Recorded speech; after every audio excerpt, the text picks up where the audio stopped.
Hey you guys, this is Poetry Girl. Today's topic is youth issues. If you want to find out more about the program, you can find me at www.poetrygirl.wibby.com. Today's guest is Shantae Jones. She graduated from Chowan in 2004, and she's a on fire for Christ type of person. But before she got there, she had to go through some issues in her childhood. Today she's going to talk about that.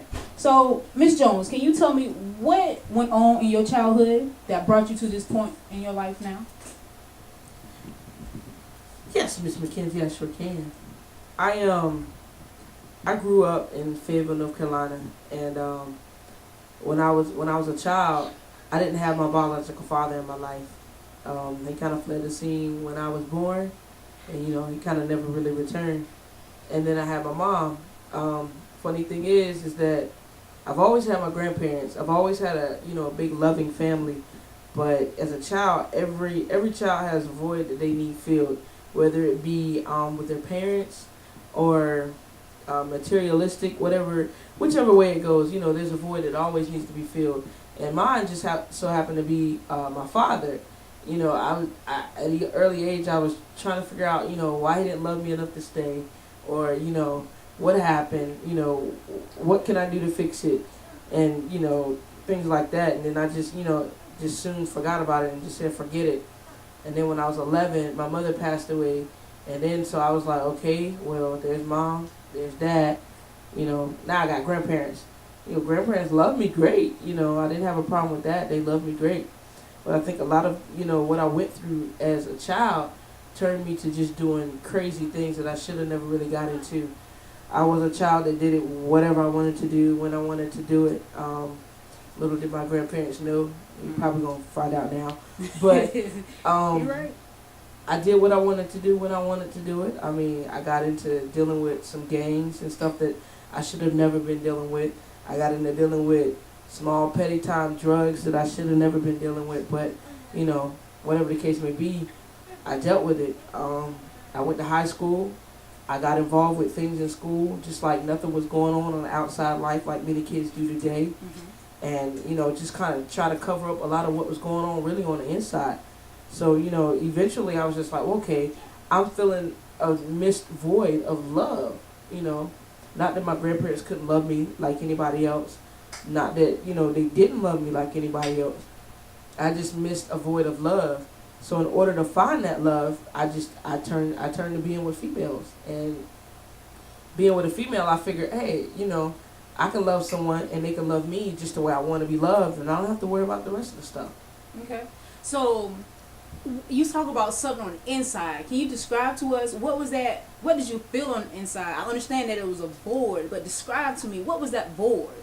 It was emptiness. I mean, it's the only way I can really describe it is just being empty, feeling like something's not there that you once had, or something you misplaced and you can't find. Is really what it felt like. It was just like, I can't get that back. That's a part of me that's missing.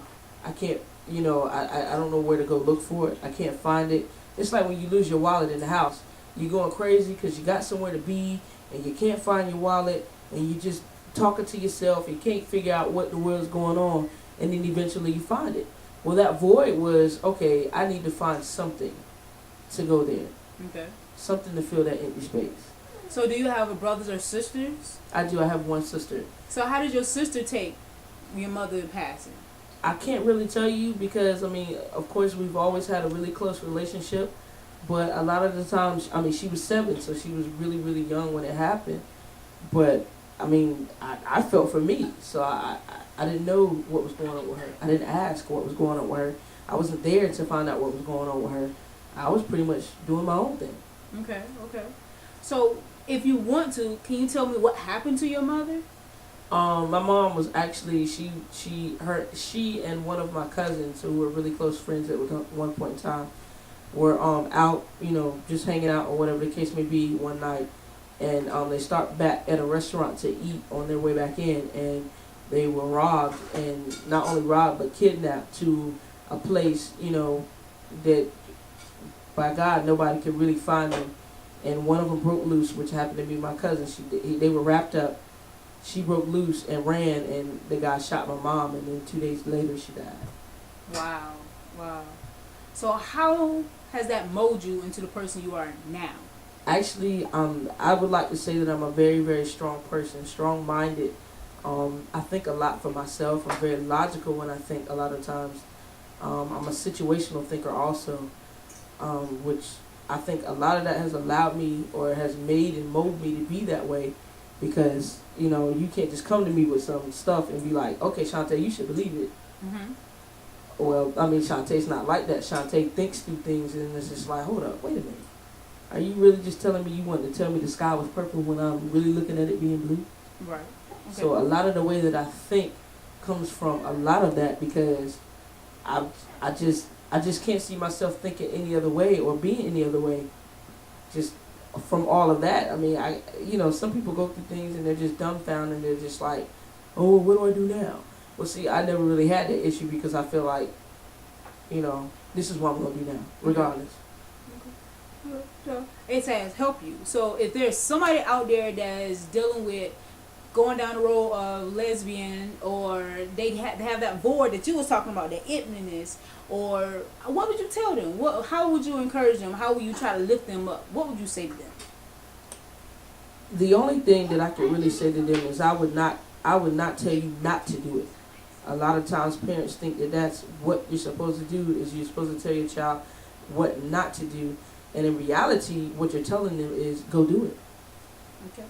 And a lot of parents don't understand that. I mean, when you look at raising a child and trying to make sure that they go down the right path, you should be leading by example with them. You should be allowing them to see where you've come from so they don't go down that road. But the I told you not to, and the I told you so's, and the don't do that, don't do this, it just prompts a child to be like, huh, I wonder what mama was talking about when she said don't do it. Okay, so was your family supportive of your lesbian life? Actually, for a lot of my lesbian life, they really didn't know. They knew enough to know that I was different from them, but I stayed away from them out of respect enough to be like, okay, I don't need to involve you in that part of my life. Mm-hmm. But, I mean, as it is now, they love me. Okay. See, I didn't understand that, when I first got into it. I just felt like, oh, they're not gonna greet me, they're not gonna love me. So it was like, okay, they don't need to know. I don't want any more empty voids. And now it's just like, it doesn't even matter, because they look at me and be like, child, I would have loved you anyway. Okay. So, how's your relationship with God? Now, it's crazy, because I seek God more than anything now. So my relationship with Him has turned into a whole different relationship. I always knew He was there. I always believed in God. I never, doubted that for a moment. But now my relationship with Him has turned into, I know you're there, God. Okay, God, where are you having me go now? I actually look and seek for His guidance more than I say, okay, well, I'm going to do this. I don't care what you say. Okay.